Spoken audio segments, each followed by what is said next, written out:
leading the Institute's modernization effort to offer policymakers evidence-based policy analysis and recommendations on timely topics. Prior to becoming president, Dr. Malachis held several high-ranking positions in New York State government. Most recently, he served as Director of State Operations to Governor Andrew N. Cuomo, where he managed the day-to-day operation of state government and served as the administration's point person on policy. He previously served as Deputy Secretary for Policy Management to the Governor and Deputy Director of Policy on Governor Cuomo's campaign for governor. He also served as Executive Director of Legislative Affairs and State Policy to Governor Cuomo when he was Attorney General Cuomo, and for Westchester people, probably most relevant, Legislative Director to former Assemblyman and Rockefeller Institute Board member Richard Brodsky.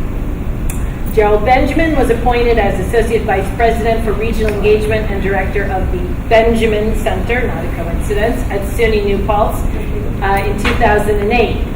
He joined the New Paltz faculty as an Assistant Professor of Political Science in 1968 and achieved the university's highest rank in 2002 when he was appointed Distinguished Professor by the SUNY Board of Trustees. He served as Chair of the Department of Political Science, presiding officer of the faculty, Dean of the College of Liberal Arts and Sciences. The College of Liberal Arts and Sciences is the largest and most complex academic unit at SUNY New Paltz.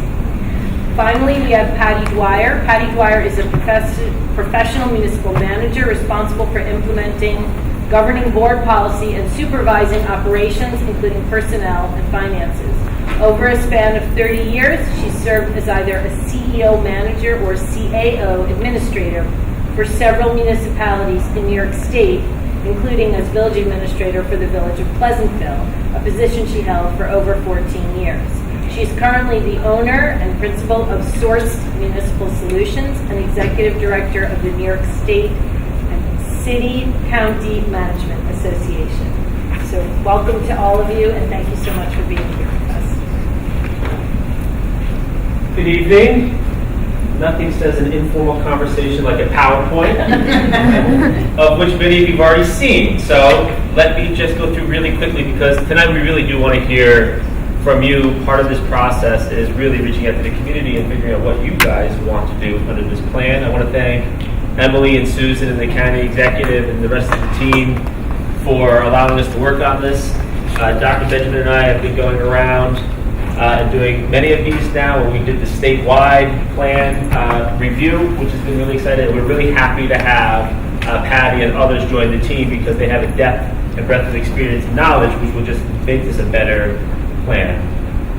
So you're going to hear a lot of acronyms because that's what we do in government, as we all know. The Shared Services Program is called the CWSSI program, which is a really clunky way of saying the Countywide Shared Services Initiative. So if you hear that, that's the program, the state law, that we're complying with today. And the initiative was to have counties across the state, every county convene the local municipalities to develop and approve local government efficiency plans and shared services plans. And it was up to the counties in each around the state to convene all of their local municipalities to develop these plans under the law. Here are the three basic pieces that we're undergoing now that you can't really see. The first is the actually establishing of the shared services panel. This happened last year. There was a panel convened last year. The county executive has decided to extend the panel to continue the work of the panel to do a deeper dive, which I'll explain why he wants to do a deeper dive in a moment. We're now in the development stages of the plan, and I'm going to go through this calendar. It's a quick turnaround to do these plans. It's in the summer months, so just having you come on a beautiful night and to talk about these issues is a testament to your dedication to making government making government better and more efficient, which we appreciate. And then we'll talk about the state match that's associated with the development and submission of these plans. There's about $225 billion that the state has put up to match what counties are doing in their first year at least. One of the reasons why the state got involved in doing this and trying to convene municipalities across the state isn't just, and it's an important thing to note, there's a lot of governments, as we all know, across the state in various different forms, shapes, and sizes. Dr. Benjamin can talk about this chapter and verse, going back about how it accreted over time. And it's a sort of hodgepodge. There's no real structural functions here. There's counties, towns, villages, special districts, LDCs, IDAs, all those sorts of things. And it's creates a patchwork and inefficiencies within the system. I don't have to mention to you here in Westchester the property tax issue. It's known to everybody here. We have the highest property taxes in the nation. So what are ways that we can not only lower the cost of property taxes, but the most important thing is we want government to work better to serve people. This isn't just a cutting exercise. This is how do we improve programs to serve people? Because ultimately that's what it's all about. Then we have this SALT issue, and I'm not talking about what you put on steaks. We all know the federal tax law dramatically affected states like New York and California, especially the deductibility of income and property taxes. That's going to have a dramatic effect on counties like Westchester. The state has passed the law to try to offset some of that charitable contributions, but that's an ongoing process. But that's just another fiscal stress, not only municipalities, but on people in those towns and villages across our counties. In year one of this law, the state plan, 34 counties participated. Westchester was one. There were 389 projects submitted and about $208 million in first-year savings. When you kind of look at the out years of those savings, the 34 counties found about $75 million on average in recurring taxpayer savings, which is also part of the law. You have to find recurring savings, not just one-shot savings. We found several areas where counties came together with their local municipalities, especially in public health and insurance areas. Health consortia were a big issue that many counties, especially upstate, were dealing with. The smaller the municipality, higher the insurance costs because there's just not enough employees, for instance. Emergency services, and when we talk about emergency services, it wasn't consolidation of police functions and other things, but better management of 911 and emergency response, for instance. How do we get better services to those communities? Sewer and water is a major issue all across upstate, as well as downstate is an issue across all of New York. The quality of your water, sewage, other sorts of issues, how are we addressing those issues in an environment where there's not a lot of dollars to go around, but there's a lot of needs. Energy procurement is one area where Westchester's actually been leading the way. From the bottom up, the community choice aggregation program that Westchester was one of the first in the state to do has actually been a model that other counties have actually taken themselves and are using to lower their overall energy costs with an added benefit, which goes back to this is about people and about government functioning better. Also the environmental component, which is also important to people, about more renewable energy and things like that. Then you see some of the other things, workforce, law and courts, the court systems, especially upstate. It's vast, but there's not many people that visit some town courts. We had an example in one of the counties that submitted a court consolidation plan, which came from the local governments that wanted to do it themselves. This all came from the bottom up, where there was 3 or 4 people that would go be in front of a judge in a town every 3 or 4 months.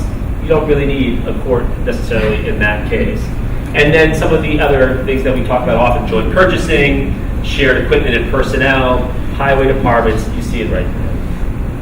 Westchester, as you all know, many of you participated in the first plan, submitted their proposal, which we reviewed. The first year savings was 2.1, but the overall recurring savings was $1.2 million. The county executive, Latimer, wanted to take a deeper dive because of this chart. And if you look at the highest tax counties, property tax burdens starts at Westchester, and the lowest ends at Franklin. The blue bars are the tax savings that each county found. The bigger the bar, the more the tax savings. And unfortunately, Westchester was towards the bottom of overall taxpayer property tax savings under the first year plan. And just as a point of reference, Montgomery County, which is about the 1/8 of the size of Westchester, found $4.5 million in savings and recurring savings through their efforts. So there's a lot more that can be done. We're already getting a lot of input in, so we're optimistic that the second look at this process will yield benefits.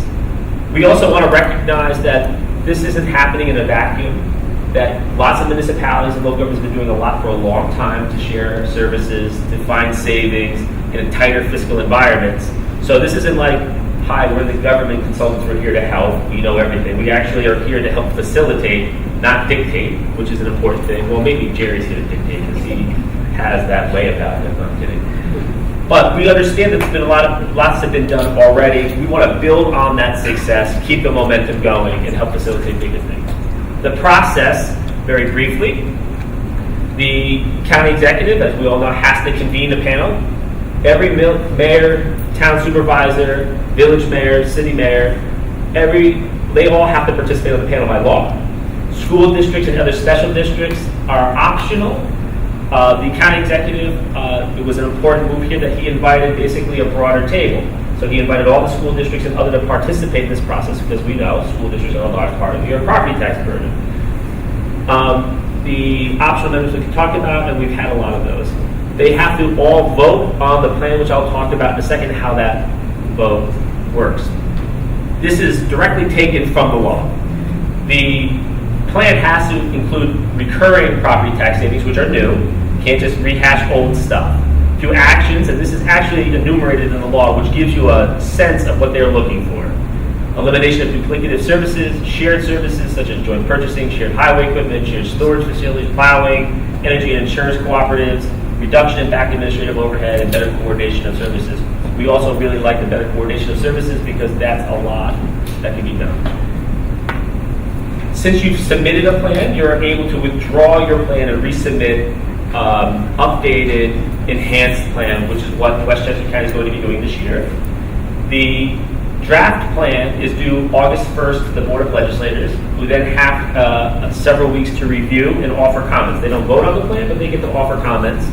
It's an important component of getting input from various places, and it's an important part. So we'll have a draft plan, hopefully, to them by August 1st. We get it August 2nd. We hope we don't get penalized. All the Board of Legislators are here. We don't get nasty grants saying, where are you?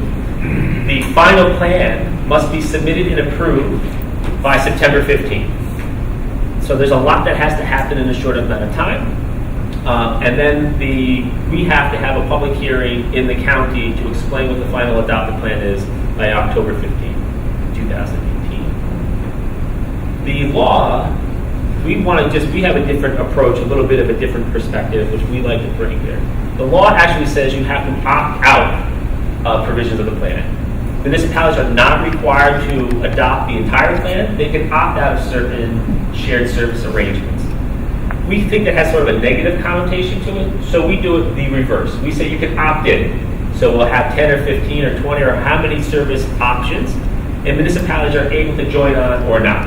And that's how we do it, because we think that it just has a different way of working together in a cooperative and collegial way than saying you have to opt out of something, because not everything makes sense for everyone, right? Some people already do things that in the plan they may not want to do in this case. You have to justify why you're opting in, but it's just a part of the process. The thing that comes up a lot, which we've run into a lot previously, is this new state law doesn't give any new powers to this panel. This is the one thing we heard. For instance, if the panel says we want to dissolve a village, they have no legal authority to dissolve a village. It's up to the village to dissolve itself through the normal legal processes of local law. That's why you hope that the community's also on board with doing what they want to, with what the panel's coming up with. But this panel does not bestow any new rights on town supervisors or mayors and things like that. It just helps facilitate a process, or gives the mayors or town supervisors the authority that they already have to go forward in a direction. So it doesn't allow for any new superpowers under the law. We have to determine the overall tax savings and submit it to the state. This is a complicated thing. We leave the math now, I think, to Patty, because we don't do math well. We're the academics. But this is something that is not explained in the law. All it says it has to be recurring real property tax savings. And how it's distributed is up to communities. Some communities have done it where they have put it all into a pot and they'll just evenly distributed among every resident of the county. Others try to focus on the savings per municipality. As we all know, it gets complicated. If you live in Westchester County, you largely live in a town or you live in a city. Some of you then live in a village. And some of you are in a school district. And then some of you are in a water district and some are in a garbage district. How, as one resident, if all of those municipalities participated in a shared service, how do you split up your own tax savings among yourself, right? It gets complicated really fast. So, we're going to see how much money we can come up with, and then we'll have a broader discussion to see how we think we should distribute that money with the county executive and the panel. Under the law, you have to consult with organized labor. Every bargaining unit in the county has to be consulted with. We try to do outreach to everyone. They don't have a vote on the plan, but they have a right to give their opinions and express their overall views of the plan. Here's the timeline, again, just laid out. By January 1st of 2019, after we get all of our work done, the state will largely accept it or find issues with it and submit it back, but they have to approve it largely by that point. Just a brief thing on our approach. I've talked about it a little bit. We believe in the bottom-up consensus approach. We think that's what works. We think having communities have buy-in into this plan is what works, but we also think outreach works. You don't know what the buy-in is if you don't talk to everybody. So we're going to do a lot of outreach. I think Patty and Jerry are already having interviews with municipalities. So we're going to be all over the county. If you see us, say hello. I wear the pockets for all the time. That's just what I do. Jerry always wears the purple tie. So you'll see us and wave. But we don't want to dictate. We really want to get a sense of what folks want to do. The four main areas that we've been finding are shared services, the general just sharing of things, consolidations, especially in upstate, better coordination, and elimination of duplication. And who does what is often the key piece. All the law requires is that it's more than one municipality participating in the shared service. Sometimes it's the county takes over the service for municipalities. Sometimes the county just facilitates the sharing of services among various municipalities. Shared equipment, for instance, that's a popular one where the county facilitates but doesn't necessarily provide all the equipment. And then sometimes, which the law allows for, municipalities on their own form local partnerships. The county's aware of it, but it doesn't mean the county has to run it or be part of it. It's up to the towns and villages. And as Jerry likes to point out, he'll probably point out some really smart things too, which is good. You don't have to be contiguous. It doesn't have to be the town and the village on the same border. It could be town A and 30 miles away town B. It doesn't really matter. There's any different kind of iterations. It just has to be more than one. The limitation of the law is it has to be within the county, though. That's one area we hope one day we can expand beyond the county, because you want counties and local governments working together, especially on energy cooperatives and things like that. The Mega, for instance, Energy Consortium, that's 12 counties, for instance, right? You want to expand beyond your borders anyhow, but we'll start here first. What we like to do is we like to focus on overhead and not people. We believe in efficiency in government to improve services. This is not just a people-cutting exercise. We think that's the sort of cheap way out. And we believe in reducing taxes is part of that. But we don't think efficiency in government to improve services and reducing taxes are mutually exclusive exercises. They have to work together to demonstrate success. The county has a website where you can submit information, but we have a website too, so however you want to send it to us, you can go to our website, which is at the top here, or just Google Rockefeller Institute. We want to hear from you. We want to have your ideas. We want to hear them tonight. But if you're taking a shower tomorrow and you say, wait, I have this great idea that I forgot to bring up, please go to our website or go to the county's website and send it our way so we can analyze it ahead of time. So with that, thank you very much, and I think we're going to turn over to questions. A couple of things that I forgot to do because I'm not my boss, George Latimer, who would never forget this. I want to acknowledge some of our commissioners are here. Commissioner Michael Orth from our Department of Mental Health, Commissioner Norma Drummond, our Acting Commissioner of Planning, and Natasha Caputo, Director of our Office of Tourism and Film. We also had Blanca Lopez, Susan Spear, Shari Rosenasher, and Andrew Ferris trying to hide in the back of the room. So thank you all for being here. I also wanted to point out a resource guide that we made for anybody that's really so fascinated tonight that they want to go home and look up all the information that they can about shared services. Some of this is information from New York State, who created this program, and some are from academic institutions or the New York State Association of Counties. So there's really a lot of information on this if you want to engage, and our hope is that through this process, a lot of residents will be encouraged to at least explore the different opportunities, and then you can bring them to this team or your legislator or your municipality, and hopefully we'll have a very rigorous discussion about this that all takes place before August 1st. So with that, we're going to have an opportunity for questions. I just was confused. It's a law, and it's mandatory, but towns and villages can opt out. So how is, I'm confused. Is it mandatory or isn't it? It's mandatory that the county executive or the head of the county, right? Sometimes it's the county manager because of Right. the system, convenes a panel. But it doesn't mean you have to do anything. If you wanted to sit here and say, we don't want to do anything, that's your plan. Or sometimes it's not all apples to apples. Not everybody needs the same things, right? So many plans have had multiple proposals, some 10, 15, 20 proposals. But not every town needs the same 20 things. So you can pick like a menu of options. That's really what it is.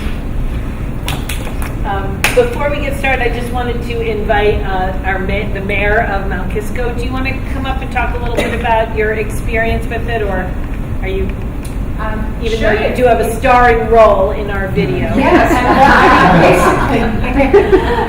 You saw basically in the video the agreement that we have. It's actually a partnership that we have with the Westchester County Police. So in forming this partnership, they are based here in Mount Kisco. They are essentially our police force. And we get all the services that come along with that. Things like K-9 units, aerial units, and a really high level of professionalism that comes with that. And we get a savings to the people in our community. So that's an example, though, of a larger shared service where the county provides the service. You know, there are other smaller shared services which can make sense as well. You know, there's a possibility that we may be working with a neighbor to tie them into our sewer line. That could potentially be an opportunity to include in the plan. If we can make that happen, that would be another shared service. So again, it's not just the county delivering the service, it's municipality and municipality working together as well. Were the patrols reduced? No, actually they were not reduced. Same man-hour. Yep, same. Man-hour. Yep. So same man hours, and we're actually saving money on overtime. And again, we're getting a great quality of service. And it grows and evolves each year. And so there are little tweaks along the way that we can make to continue to improve services, but it's a partnership, and that's what happens in partnerships. Yeah, and I'll point out that I'm mayor here only since December, and it was really a very bold move that the former administration made. As you can imagine, it was quite controversial. So it was really a very forward-thinking thing that they did. And how long has it been in place? Since 2015. I'm just curious, have you found that everybody here is I'm sure, very sensitive to the problems with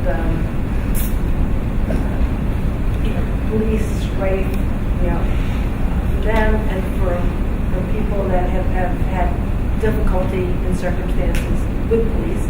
I'm thinking that the fact that it's done on a county level, I would think there's more professionalism and more ability to educate and be at a different level with information, because you're getting, again, more shared services and more knowledge based from other counties and stuff that comes through. The thing that I can say to this is the county has worked very hard to establish relationships in our community. They go out to different community groups. They've done big events. Cops and Cones was one of them. Coffee with a Cop was another. So they've reached out and done so very successfully. Neighbors Link is a group that helps people who are newly immigrated to our country, and they've worked with them to establish good relationships. So those sorts of things make this a local police force with the power of the county.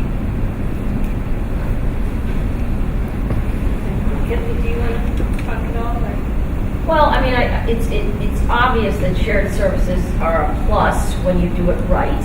So for example, HR, if you just consolidated all HR in towns and villages with the county, which they do, I know they talk to the county about this civil service position or that, but frankly, if that was, for example, something that was given over, even if it was shared also in school districts, for example, does North Salem need an administrator and South Salem and Lewisboro need an administrator? I know, I'm getting in here, and Catona and Fox Lane, could they share, for example, I mean, dare I say, a supervisor? Oh my goodness! But at least some of that administrative back. So You want to make my job harder? well, not It's really. harder. You get It's extra enough points hours for that. But I mean, from my perspective, it's easy to say. Of course, it's much different to watch it unfold. But. I'm sorry, did you? Oh, I was just, and I don't mean this to open up a political debate, but if towns, or villages, whatever, decide to opt in to the shared services, in most instances, they probably will have to lay off some employees. Is that right? Well, we found we can only go, and I'll let Jerry or Patty, we did Albany County's plan and we reviewed plans. We didn't have any layoffs in any of the plans at So all. how do you consolidate employees? Well, if you don't have all. You can do attrition or other things. There are a lot of really experienced managers here. Almost all organizations have attrition plans. So people opt out because they want to move away, they opt out because they retire, they look for a different job with better remuneration, they take a county police job, they give up a village police job, things like that. So when vacancies occur, they're often managed by one government inside itself. So if the government has 50 employees, and they get 3 vacancies during that year, they determine whether they wish to replace those 3 people or they want to hire people to do other functions or what their choice would be. If you get a large number of governments, you get them collaborating on delivery of services, you can actually, in net terms, reduce the number of people employed over time. 3 to 5 years, you reduce the number of people employed and maintain the service level. Sometimes hire people back at lower levels of compensation. Hire the outgoing person, retired person on a part-time basis to transfer the skills and experience over a relatively brief period of time. Now, if we modeled the workforce of Albany County, and I say we, this all goes with people who work for the workforce of Albany County. The compensation of the workforce in local government is unsustainable. If you look at the increase in cost per person, and salaries and benefits, and you look at the 2% cap that we now have as a matter of public policy, we assume that, or even if we don't assume that, the rate of increase of costs, the curve just moves up a lot faster than the revenue. So ultimately, you're going to have to make some draconian choices, unless you take on the question in a systematic way, thoughtful way, a way that's not harmful to individuals and their careers and their families. And so when Jim says we're not talking about layoffs, we're not. We're not talking about involuntary action having to do with any employees. We'd like to partner with the organized labor and or employee groups on ideas about how to deal with vacancies as they arrive in collectively managing the costs of local government in jurisdictions. And when we do this, I have one more thing to say. When we do this, we find that the smaller places benefit the most relative to the size of the government. One other thing I want to say. I'm delighted to be in this town because I have 2 grandchildren who live here. And I have a son-in-law on the school board. And the town is almost unique in its governmental structure. So I've been talking about this town for you. But I've never talked to the mayor. So thank you for hosting this meeting. This meeting and this help is a shared service for Jerry. I just ask one thing, were the fire districts included in this consolidation plan? Fire districts, I think it was updated law, Voluntary. voluntary. that could Oh, be just part of it. volunteers. No, voluntary, no. Oh. So the municipalities have to participate, but the fire districts can participate. Right. I'm proud to say that the town of Mount Pleasant, for the first time since 1970, we have a master plan. If you could believe that. They had a meeting on it. 1970, we haven't had a master plan. So we had a meeting, and it was so great because we had Pace Law School students come and break us up into little groups with all Spain residents and getting involved, and it was just the most wonderful experience ever. So I think that, large and small, like we're doing right now, getting the community involved is so wonderful. With these plans. I have just a couple simple examples. I live in 2 villages. My driveway is in Portchester and my house is in Rybrook. My street is in Portchester. How many times can you vote, though? Only once, because the majority of my property is in Rybrook, so I can vote for the Rybrook Board of Trustees, but I'm in a different school district. I was going to say, but what school is it? I'm in the Portchester School District, but I am the only house on my street is 1 block long. It has 12 houses on it.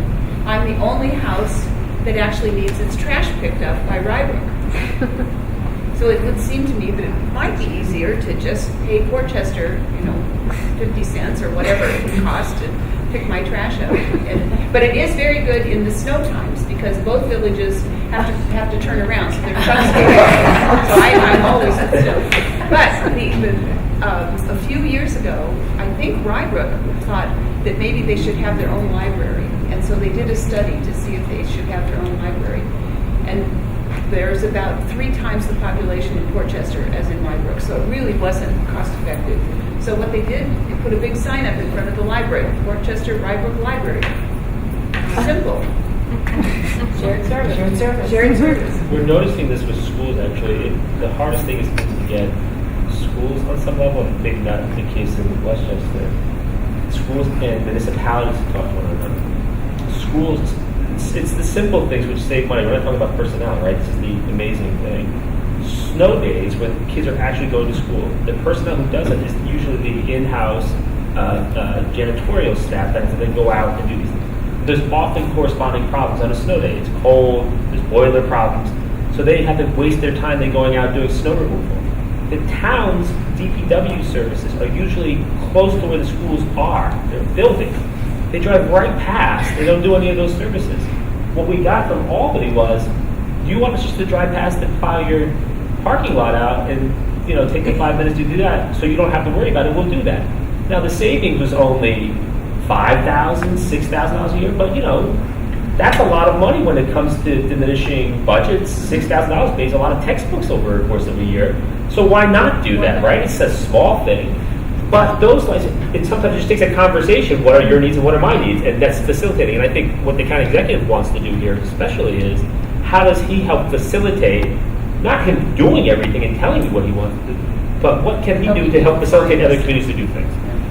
I think first of all, I think we need to stress that the amount of shared service that already goes on in Westchester. I was just doing an off-the-cuff list from, we share our swimming pool with North Salem, highway equipment we share with Pound Ridge and North Salem.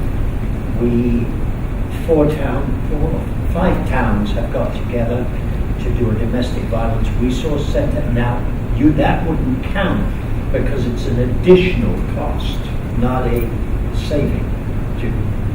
So you can advertise those, if you take a service where there's a cost, you say 4 communities are participating, you can take, if 4 counties would have had to have done it individually, you can say we are offsetting these costs. They wouldn't have had to. It was an additional service.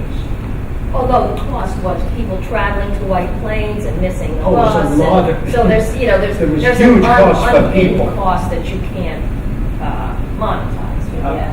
I mean, one of the first things that He lives in happens Lewisboro, It's often upstate. is that, let's say, the husband takes the credit cards of the wife or cancels. Don't go up. Okay. Anyway, it is very important. Your point is very interesting. when we enter into a process, the state, Governor Cuomo's been very interested in a couple of these issues, and they weren't just property tax driven in the structures of local government. So when we go out and talk to local governments that say, well, you're going to give us a reward for doing this, but if we already did it, we're starting with a lot of the stuff already done and we don't get rewarded.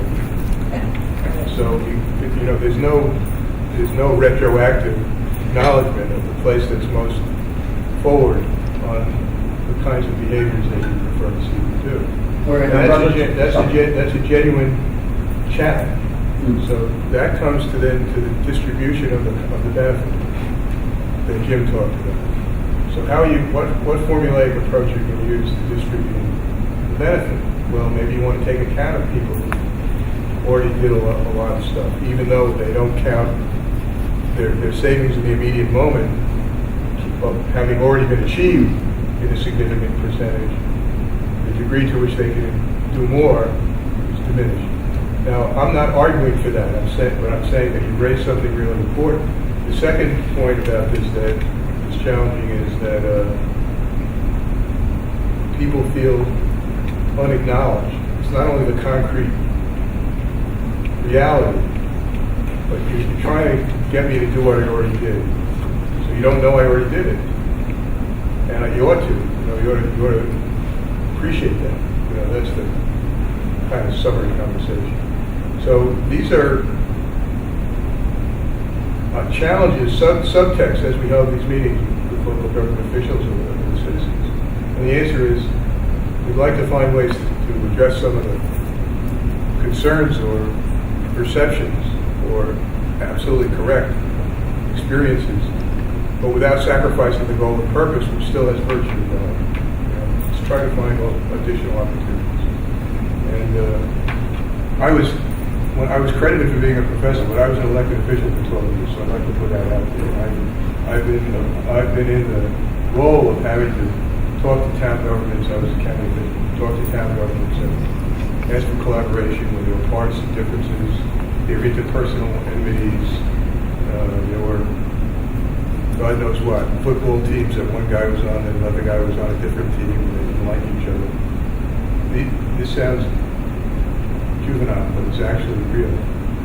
And so you have to overcome the specific circumstances, specific concerns that are either overt or the subtext, and getting out. And one thing I said at the last meeting was that the citizens need to come forward with ideas and suggest to them, and I don't mean this in a kind of a negative way, but have to suggest to the elected officials, we have expectations here. This looks like a reasonable idea. Here's one of our ideas. Don't plow my road twice. Or hire somebody to pick up my garbage. That and other people similar to. Another shared service which is new, in other words, it isn't a staple, is that We can't hear you. Yeah. Okay, You people want to have stand got more and address everybody? Okay, thanks. people have become a lot more concerned about school safety in schools. We're doing combined drills with Bedford. We share a school district, so it makes sense to do combined drills.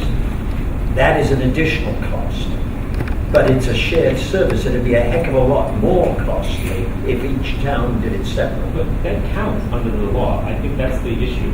If you have it's what your cost will be. So if you have a safety requirement, that's why shared equipment works. You may have to buy a dump truck. The law says don't buy 2 dump trucks, buy one dump truck and share it. There's always additive costs, right? The cost of government grows.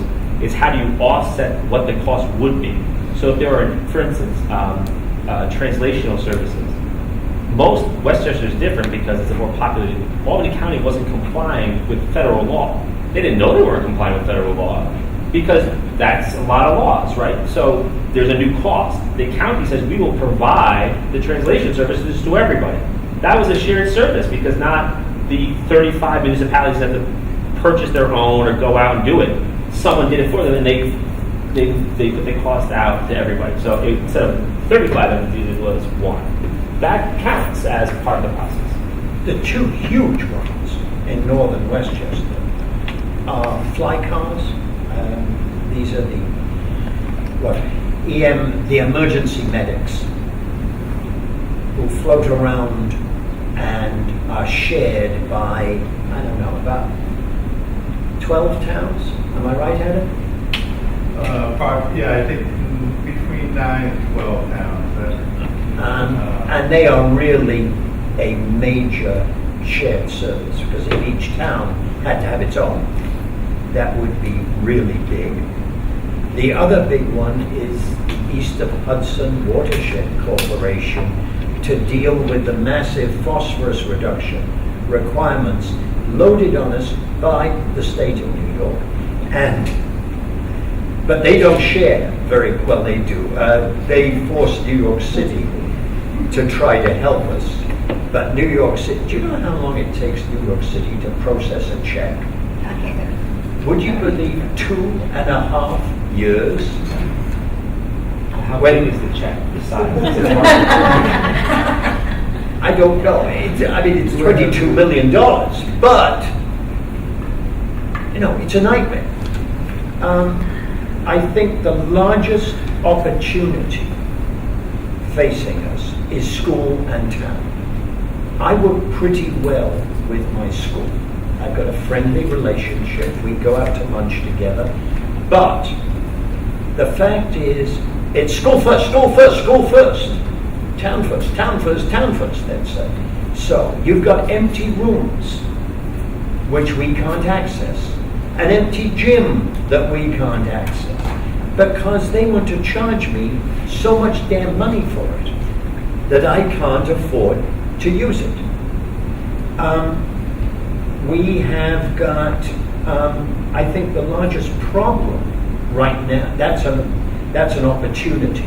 The largest problem we've got is obvious. It's health insurance. Health insurance is a nightmare. It goes up.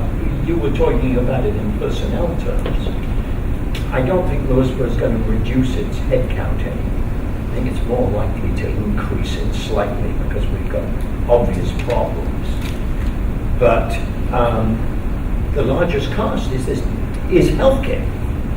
And finally, the most immediate opportunity is the thing I was mentioning to you, which is the administration of this SALT scheme.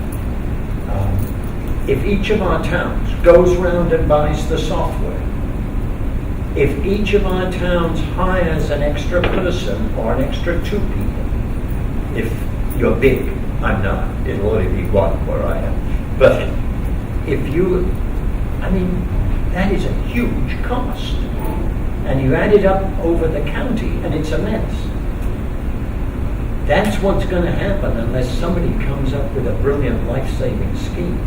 And what's even worse is if I had to put money on a bet, it's very possible that all that software is redundant in 18 months' time, by which time it's gone through the courts and the IRS has won. Maybe that won't happen, but it could well happen. And in addition, what do I do with the person? I just have to lay him off. That's not too nice. Well, let's give it, some of this is we're going to be analyzing, right? So let me just give 2 examples. You raised the school town issue. We found, I mentioned that people weren't having conversations. You were. This is where we can be helpful too. There are examples where there are times where people do want to share, but we treat, and I mentioned this at the bigger meeting, school districts as if they're their own sort of self-contained municipality versus a town which is their own self-contained municipality. No normal resident understands why we create these artificial boundaries, but they are legal artificial. Renewable energy is a big thing for everybody. It lowers the cost. If the more you can have on your campus and producing on your own, it's actually good for resiliency, right? So if you lose your power, you build something. So schools are looking to put solar on their fields. They usually have big fields, but they use them for ball fields. Towns often have space. So some schools are saying, well, how about we just go across the street, we get out of our school boundary, and the town can put our solar panels there, and we'll get the power. The law prohibits that because they're a town by a legal corporation, and the school is different, and you have liability issues and all these things. That's one of the things we were working. This is to Jerry's point. We bring things to the state of things. Let's eliminate that artificial boundary because that makes no sense to anybody. The health issue was another one. The small municipalities are getting crushed on healthcare costs. You want, the more you can leverage your purchasing power, the better, right? The more people in a health consortium or a health plan, the better it is, and it equalizes the costs. The smaller municipalities said, we can't do it because of the different rating agencies by state law. We took a deep dive. Everybody believed there was a state law prohibiting small municipalities from getting health involved in health insurance in consortiums. If you asked anybody, they say the health consortium, we can't do it. There was no state law. There was no state regulation. There was an edict by the old Department of Insurance that now merged with the Department of Banking, which is now the Department of Financial Services, because they were worried about the private industry. Because the more people go into, the more you deal with building up bigger governmental insurance markets, you can mess with the private insurance market, and that hurts a lot of people too. Okay, we figured out a way to actually help both. That was because we got involved with working with local governments. People said, we don't want to lower the cost, we don't want to lower people's benefits, we want to lower premiums, but not hurt people's health insurance. We got to get more people into health insurance. We worked with the state and said, well, maybe the guy should just undo the memo he did in the Department of Financial Services. And you know what? They did. Because it doesn't make any sense when you really raise the issue about why they can still protect. So those types of issues are important, critically important to get to us, because we try to help maneuver those things. And in both of those cases, we're not talking about jobs, we're not talking about diminishing services, we're actually talking about better protection of energy services, better health insurance coverage at a lower cost. That's we call it low-hanging fruit, call it whatever you want, but those are the things that you're talking about. Health insurance is crushing us. Everybody says it. But let's then try to find out a path of getting it done.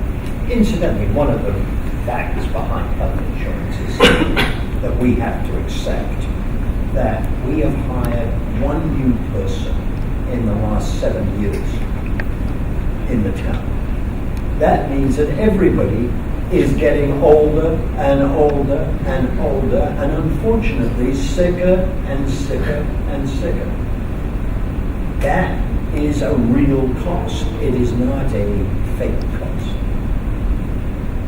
Well, there's a lot of things to talk about. Jim told you that I'm interested in history, how we got here. Remember that we separated schools from everything else for a reason. If you look at old charters of city governments, they had school systems that they were administering until the early 20th century. So one of the ironies is that we're overcoming a choice we made. Because we think differently about it, but we've created these structures that make it hard, very hard for us to overcome those choices. So we don't reconsider, can't reconsider the basics because they're the fundamental way of life. Here's an interesting example. I think every school district has to measure the amount of lead in its water. Now you can go out and hire a consultant that'll measure the lead, or you can go to this county health department and say, what would it take for this measure to be done by the county? Would it cost more? And every school district in the county going out and hiring somebody to do it? Would it cost the same? Would it cost less? I don't know what Westchester does. They may already do this. So there are small examples that we come across all the time. The water point you made is in my notebook. I'm supposed to call you, so it's very propitious that you're here tonight, because when I saw you down in White Plains, you made that point and said, I got to call this guy. So I will do it. Thank you. There is another issue coming down the pike, which will be MS4 regulations. And the last time they came up with a set of regulations, it would have cost us a 10% tax increase. They actually retreated on those, but they haven't yet come back with the replacement.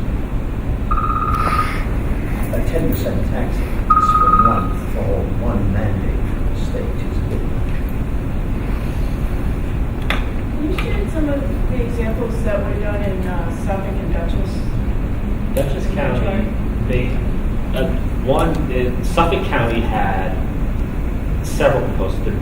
One of the biggest proposals they had was this online portal to do shared services across the board, which was really an interesting, it's a sort of, you think about it typically, but it was one of those areas where people think about using services differently now. You go to your app, for instance, right?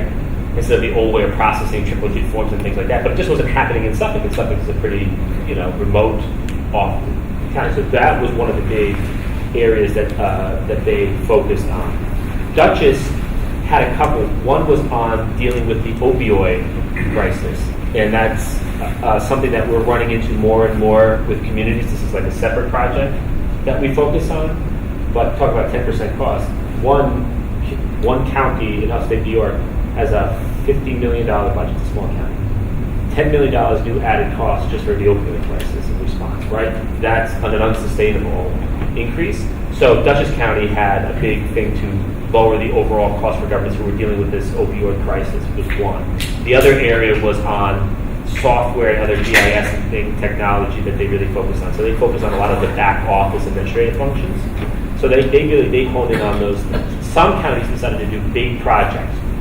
Nassau County went for a big water project, but as well as Suffolk County. Suffolk County was consolidating and creating a water sewer district because they didn't have a coherent system of sewers in Suffolk County. So you see some big projects, and then you see some just aggregating and sharing of services on a larger scale than one-offs. They do it in a big kind of way. On water and sewer, stormwater infrastructure, which is a big issue here, are there lessons learned that we can take from the experiences out of Nassau and Suffolk, which has been so successful at securing state funds? That's a secondary benefit.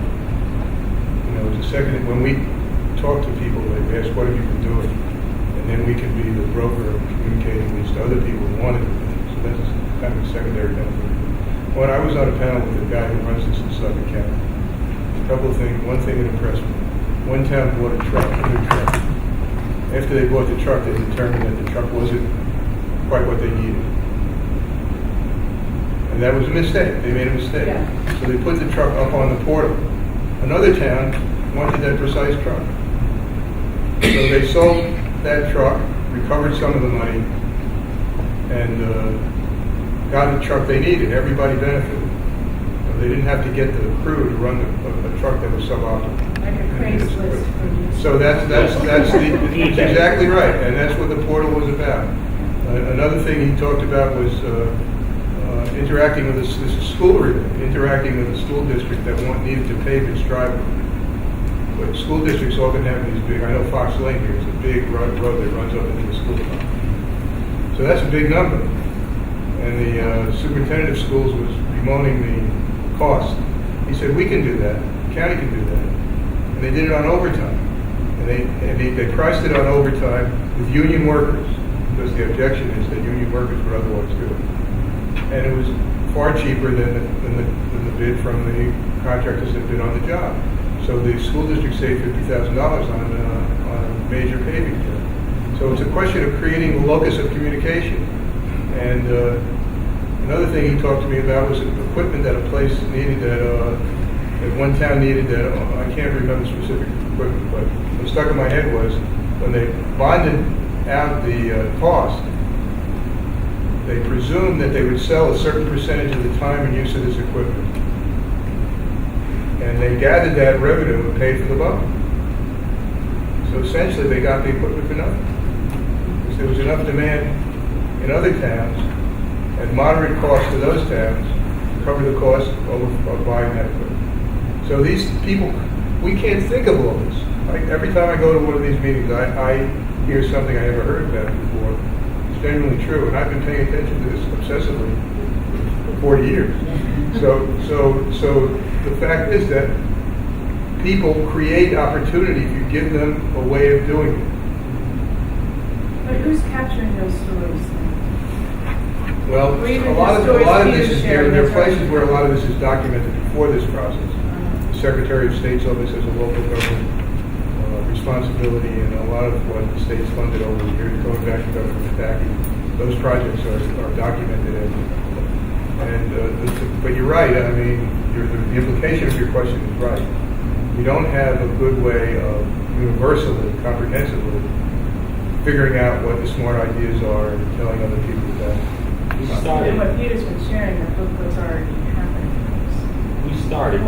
We took at least, it's a multi-step process. So we did a report summarizing the larger issues that happened, what we saw.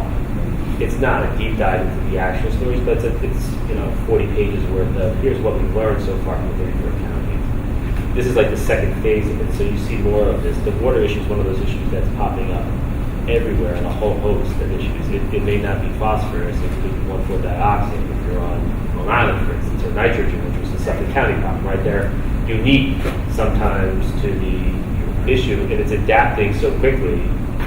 It's changing so quickly that the funny thing we're running into, some municipalities have actually invested in water services, right? Infrastructure of water remediation and cleaning. They're obsolete, and they're 2 years old, right? Because they're not getting down to parts per trillion and all those things that now everybody's worrying about from federal and state regulation. So I think on some level, what we're finding is we can pull out where people have issues and try to put together what we're finding in Nassau County or even Albany County.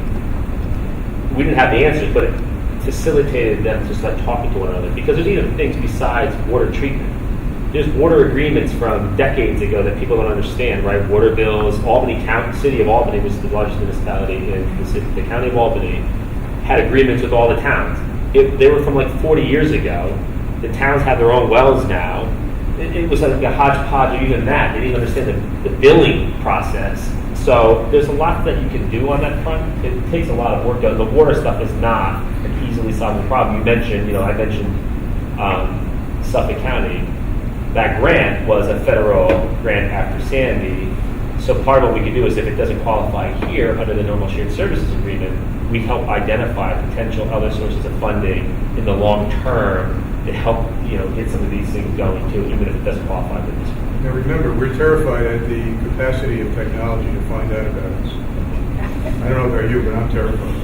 If you think about the non-malevolent opportunities in that technology, let's say everybody had a portal, every county had a portal, and that all the transactions between local governments were through that portal, and they automatically recorded, and it was a common software.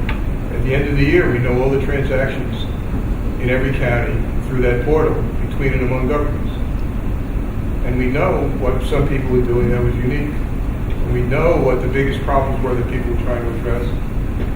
So each step leads to thinking about the next step. And we have to be careful that we don't do bad things. That's true whatever line of work you're in, whatever your concerns are. But I said in the last meeting, and I think this is really important, you have to get people thinking about this in a different way.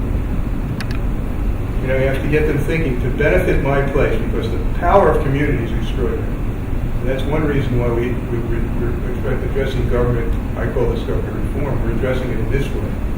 Shared services is a far more amenable way of addressing the issues in local government than some of the other ideas. So getting people to believe that their community will benefit if they think collectively about solving problems harnesses the same psycho-emotional strength that resists change toward change. And that's, nobody except a professor is going to say that's what this is about. But, because who thinks like that? It's not practical. But when you think about it, that's very important potential consequence if this can be sustained over time. Coming from the world of private business, there is one thing which wastes money like crazy in towns, and I'm not going to admit to having done this too much, but it's called civil service rules. That if I have somebody here who is somewhat underemployed, I cannot give them another job to do at the same time, which is outside their department. legitimate. They're supposed to work along railroad lines. I will admit that at times I bent that rule. But the civil service keeps on trying to catch up with me. And it really could save significant money if you looked at people's abilities and just used them where those abilities fit and not where civil service law says they should fit. And everything deemed necessary in addition. There's always like a little clause at the bottom, so you can get away with pretty much anything with that little clause. Okay. I think your thinking is terrific, innovative, but there are things that I see in the private sector that at times the public sector gets caught up in down the road. One of them is being a former teacher. I'm all in favor of education, technology. We see in the private sector that robots are beginning to replace people. And when you talk about saving duplication on services and everything, I'll never forget about 15 years ago I had a conversation with a computer programmer. She was brilliant. She went to an Ivy League school, etc. And she said, "You see this job I'm doing now? In 5 years, I'm going to be obsolete. The machine's going to be able to do it itself." So what I'm saying is government going to fall into that same thing where in order to deal with these problems, we end up really concentrating on, we get caught up in the web of technology. I'll say it this way. It's one of those things, I think Jerry's point is, and this is like, you're right on your existential question. We can't hear you. It's happening. The latest Economist magazine had a study. In 10 years, 50% of all jobs in the world will be replaced by some sort of automation. Government, private sector, it doesn't matter. That's where technology is going. That's where the world is going. You either get ahead of the wave and try to address the issue, or you put your head in the sand and say, I hope this doesn't go poorly. Let me give you a perfect example. The Thruway had toll collectors. Yeah. We need to keep all of our toll collectors. We need to keep all the toll collectors. The problem was people stopped wanting to go to toll collectors. They wanted to go through the easy pass. Well, you can't have the people go through the easy pass. Yeah, but they're voters too. And you're either going to adapt or not. And by the way, Massachusetts is doing it, and New Jersey is the only one doing it. They have all the toll booths every 5 feet because it's New Jersey. I'm born in New Jersey, so I can make fun of New Jersey. But everybody else was already I adapted. didn't know that. No, don't do it against me. That's why I have the accent sometimes. They think it's New York. It's actually New Jersey. Right? It's happening. So you have to try to adapt. That doesn't mean dehumanize the process. How do you move? Well, you said you're a teacher. The perfect thing is all the job growth in the world needs some form of post-secondary education. We all know it. We all see the numbers. Every day that we do a projection. But what do we do about it? No, we got to figure that out eventually. Well, eventually is now here. It's either, Jerry's point is, think 10 years out, how do you solve the problem? This is the shared service issue. We know our healthcare costs are going to swallow our budgets in 15 years. We know this. I can read numbers on a page. I see a projection. So do it now, while you have a chance to bring people in and have a conversation, say, how do you want your police department to look right now? How do you want your school relationship to look right now with your town? How do you want to solve a labor problem 10 years out? Or wait until all hell breaks loose and then say, we can really focus on the fact that our healthcare costs just bankrupted our village. So that's part of this issue.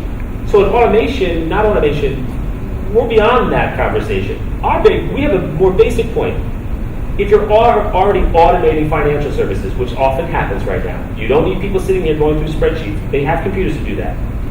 Do you all need to buy the same program at a premium, or do you share in the cost to help that process? That's what we're talking about. We're not talking about replacing the person. We're talking about don't waste the duplication of that process all across the board. That's the sort of issue.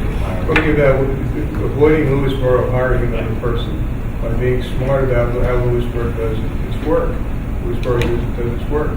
So, and giving this town supervisor, if we have everybody on the same financial management software in Westchester County, giving the town supervisor the ability to push a button and make comparisons. He might determine that he doesn't want to make those comparisons because they're not synchronous. The size and nature of the community is different than these. But we can give him a database to make comparisons he thinks makes sense. We can get shared software. If we don't have shared software, we have to translate everything all the time from one place to the next. So I went to Columbia, and I was an assistant at the political science portal, which is a very old journal. And the director was an economist. We were organizing a journal issue. He said, call this guy in California, call this guy in England, call this guy.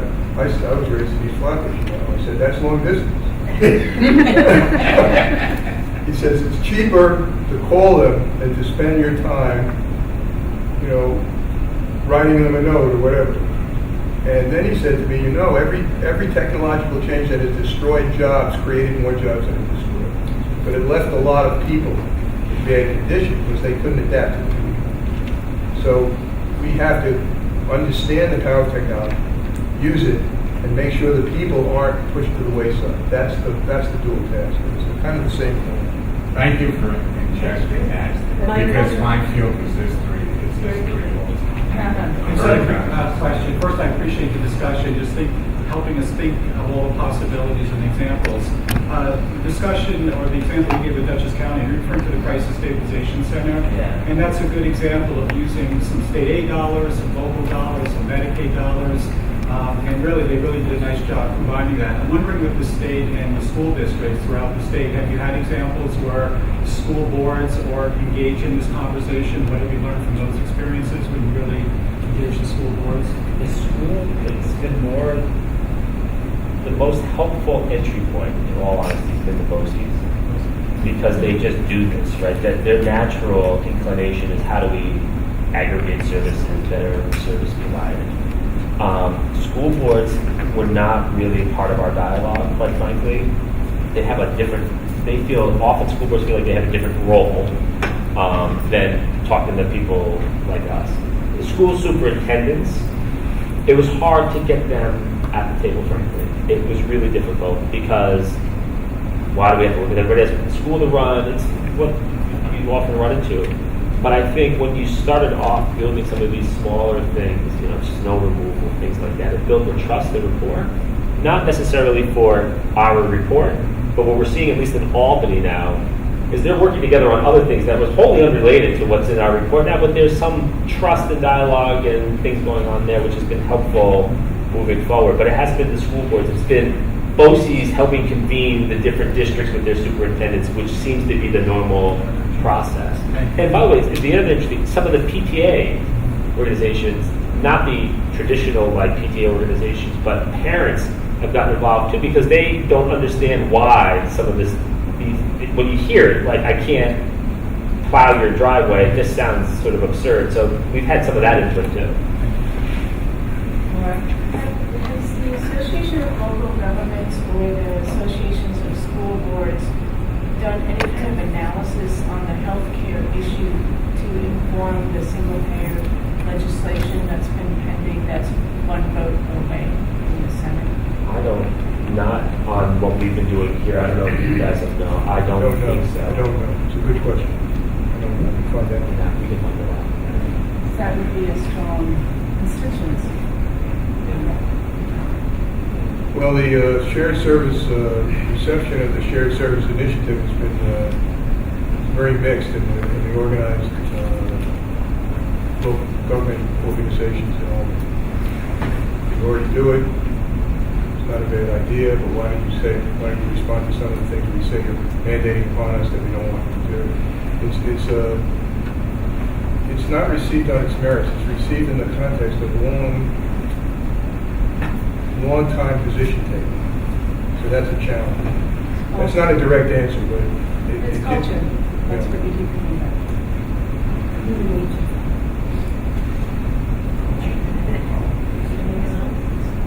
Sir? And first, a comment on water. For those of you that are in here, the state is currently offering free lead testing of your home water, and there's 5 labs in the state that are doing this. You go home, you Google free state water testing.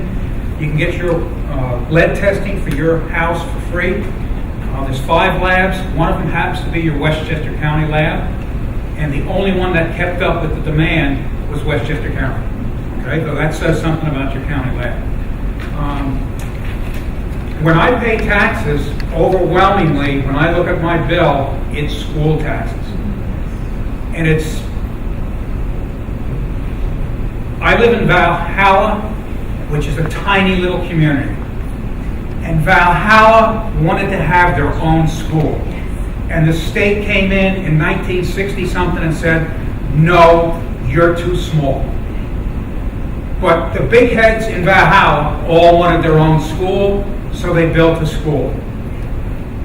I went to the meeting this year to find out what does it cost to educate a student per year in Valhalla school districts. Right? And I asked this because my neighbor, who also grew up with me in my neighborhood and went through Valhalla, and neither of us have a very good opinion of the school. Okay? But when her kids got to school age, she went back to school and she says, there's no way I'm sending my kids to Valhalla High School. She paid, I think, $11,000 a year to send them to that, what's the one on Mamaroneck Avenue? Stefanak. That's it, Stefanak. She said they got such a much better education there at $11,000. So I was wondering, well, what do we pay in Valhalla to educate a student? So she told me the number of students, and she told me what the total budget was. What do you think we pay to educate a student? Kindergarten through 12th grade.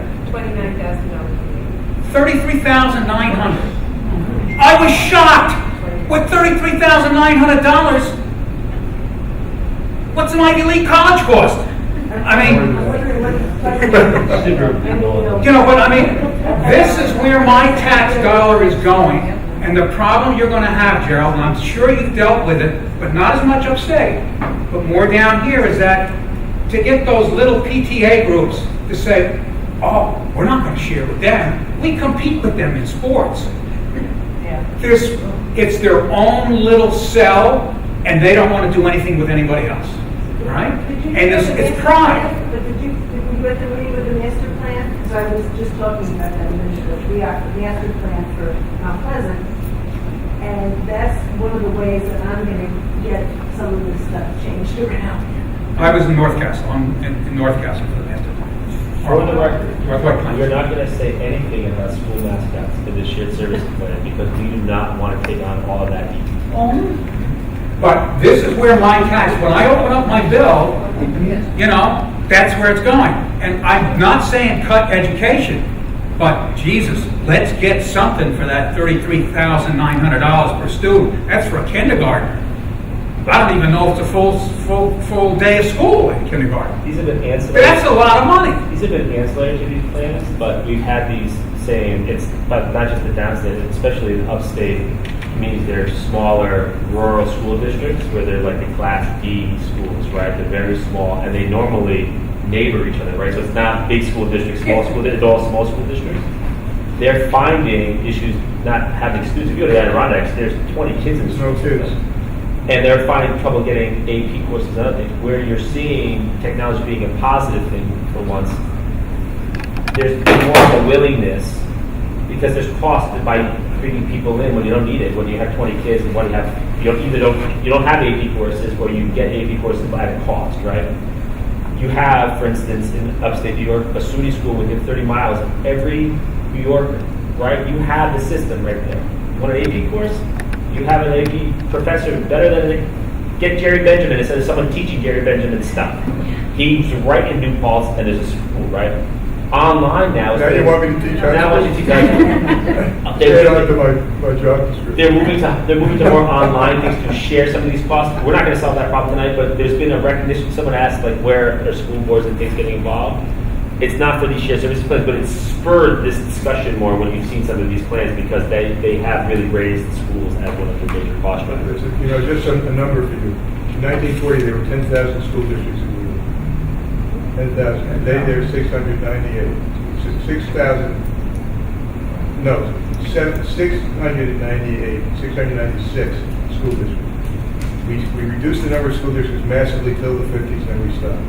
There's a lot of reasons why we stopped. Some nice, some not nice. But this whole question of school organization, school service organization is tied into, I talked about emotionally powerful values, having to do with community, having to do with the real estate value of your house because you bought it in a certain school district, having to do with legacy from one person, one generation to the next, as you mentioned, in a less positive way, but that's so often a positive way. So the infrastructure of schools, which is a massive investment of New York, is a big issue, and is only addressed tangentially in this undertaking that we're doing here. Maybe it should have been addressed more substantially, but that's not what the state policy is for now. It's a big question. It's something we can talk about a lot. I mean, not in this meeting. I'm happy to talk about it. I'm new to county government in terms of being an elected official. But I will tell you that I was shocked to learn that in Westchester County, 62 cents of every dollar you give in taxes goes to school. Absolutely. And that is, to your point, like, it's got to be driven from the bottom up because he's absolutely right that we all identify around our schools. But for example, in Dorset, which is a dinky school, they got rid of their football and now go to Tacoma Lewisboro. So they have some North Salem football players and Tacoma Lewisboro football players, and they all, you're right, don't go about the mascot, but now they're all under that one roof. And those are the kind of things too that is driven from the bottom up. I think you can start to shake out, maybe we'll go to 60 cents instead of 65 cents. Right? Whereas Lewisboro is 72 cents of every dollar. What the show off on that? Goes to the school. No, it's a complaint. No, exactly. But like with the school district, I mean, like, the towns are doing is like do back office, like payroll, school district combining payroll, administrative stuff. I wouldn't dare get into like upper management of the school district, so I'd be run over out here when I cross Route 117. But I mean, I know when I went to Tacoma Lewisboro School District, there was only one superintendent for the whole school district. That was it. Now we have like 4. I mean, I know things have changed. I'm old, but I can't imagine. You get your maybe assistant superintendents to a school district or something. I mean, we're only limited to our own creativity and imagination, of course, and state law. BOCES does a lot. Just one barrier. We talked about barriers. The financial model for BOCES is a barrier. The reason is that the BOCES is not a taxing entity. It's a service delivery entity that has a state function and a regional function. It's supported by member school districts in its overhead, primarily and secondarily through the sale of services, units of service. So when you want to bring a municipality in relationship with BOCES, which their information systems are terrific. Their collective purchasing is terrific in many parts of the state. How do you deal with the costing out of the relationship? It gets in the way. We have to find ways to do the logical thing effectively, and that, it turns out, I looked into this a little bit. My information is old, so I can't vouch for it now. It turns out that the infrastructure, the model, the financial model for BOCES gets in the way of the collaboration with others. So we got to do something about that, like Jim said. We have to get to the structural barrier and fix it. Well, just imagine if the school took over all my payroll, healthcare. We'd already be, I'm not saying that we wouldn't pay our share to them, but that would be a significant saving if they took over several of those functions. And they're so much bigger than us that we'd be, that they'd never really notice. You actually may see, to Jen's point, your point earlier, sometimes when you're in such a fiscal dire strait, SALT could be that precipitating moment where people are forced into doing things that they wouldn't have done. My school is sacrosanct, you can't share payroll, like generally say back, but you may, taxpayers will eventually say, when you actually see it in your bill, and you're not deducting tax anymore, that is going to be a sticker shock. And that will force a conversation, I think, somewhat. The thing is how, this is why we want to do, you want to do it in a way that maintains, which is important, providing the provision of services to people, right? You can't just cut, yes, you can just cut everything out, but that's not this exercise that we're trying to do. So we're trying to get ahead of that sticker shock, burn it all down approach, because, you know, you get angry enough. I see my tax bill sometimes, and I in Bethlehem, New York, as at Albany, my taxes are high, but not like Westchester high. You know, like you say, why are we doing more?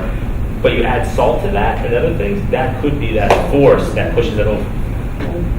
Here's one more point. I know we have to go home. One more point. Your school district, and you sit down in a collective bargaining environment with the teachers. They bring in high-powered people from the teacher union. You have to hire a lawyer. You have to hire people who know about this. In Syracuse, the BOCES in Syracuse has a service, an expert service to advise school districts in labor negotiations. So why couldn't local governments that are negotiating with police unions all across Westchester County have a resource so they're not set off against each other, and the bargaining process doesn't put them at a disadvantage almost all the time because they don't have the expertise, or because they are at the effect of the timing of the process from one place to the next, and one place to be used as a model for the next place, and so on. So, you know, that's a back office function you don't think about, but you could do that more effectively and perhaps at lesser cost. All this comes up in these meetings. I mean, I don't sit around thinking this stuff up. On behalf of the county executive, I want to thank everybody for coming out tonight. I want to also put up the website again where you could reach these guys directly. In addition, you can contact Susan. What's the email? Yeah, I'll put it up on the screen. Okay, you can also contact This one us. was worth in Jerry's personal email himself. So do it as late as you All want. hours. All hours. Are your slides, some of the slides of the numbers, are they available on that website? We'll post them on our website. We'll send them to Emily so that, and folks so they can post them on the county website too. Great.